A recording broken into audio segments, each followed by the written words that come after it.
आप देख रहे हैं मेरा देश मेरा प्रदेश। मैं हूं आपके साथ राहुल सिन्हा। नमस्कार, मैं हूं अभिषेक कात्यायन। देश और प्रदेश की तमाम खबरें देखेंगे और सबसे पहले बात करेंगे चुनाव की। महाराष्ट्र और झारखंड की चुनावी तारीखों को लेकर कई दिनों से चला आ रहा सस्पेंस आज खत्म हो गया। चुनाव आयोग ने आज दोनों राज्यों के चुनावी कार्यक्रम का ऐलान कर दिया है, लेकिन चुनाव के ऐलान से पहले ही सियासत शुरू हो गई है।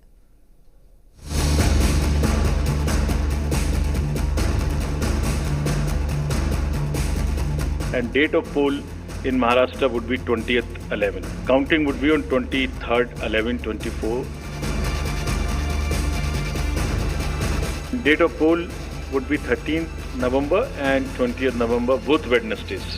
And date of counting would be 23rd 11, that is Saturday. जिस घड़ी का इंतजार था वो खत्म हो गया। चुनाव आयोग ने आज महाराष्ट्र, झारखंड समेत कई राज्यों के विधानसभा चुनाव और लोकसभा उपचुनाव का ऐलान कर दिया है। महाराष्ट्र में 20 नवंबर को एक चरण में चुनाव होंगे, वहीं झारखंड में 2 चरणों में चुनाव होंगे। झारखंड में 13 और 20 नवंबर को वोट डाले जाएंगे। इन दोनों राज्यों के नतीजे एक साथ 23 नवंबर को आएंगे। तारीखों के ऐलान के साथ ही सियासी दल चुनावी तैयारियों को धार दे रहे हैं, लेकिन विपक्ष ने चुनाव की तारीखों के ऐलान के साथ ही चुनाव आयोग पर आरोपों की तीर छोड़ने शुरू कर दिए हैं।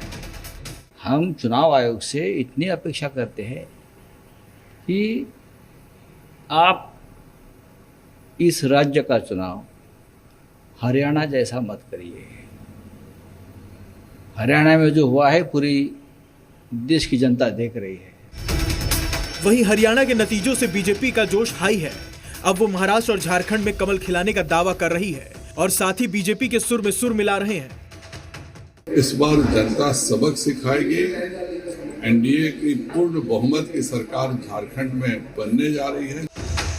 महाराष्ट्र और झारखंड के अलावा 48 विधानसभा सीटों और 2 लोकसभा सीटों पर उपचुनाव की तारीखों का ऐलान भी हुआ है, लेकिन यूपी के मिल्कीपुर को लेकर भी चर्चा गर्म है।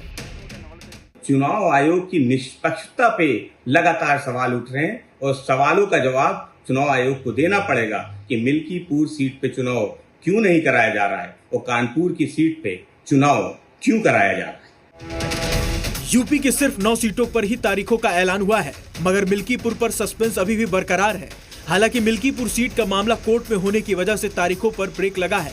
वहीं जिन 2 लोकसभा सीटों पर उपचुनाव होने हैं, उनमें वायनाड भी शामिल है, जहां से कांग्रेस पहले से ही प्रियंका गांधी की उम्मीदवारी को ग्रीन सिग्नल दे चुकी है। यानी दोनों विधानसभा और उपचुनाव काफी हाई प्रोफाइल रहने वाले हैं।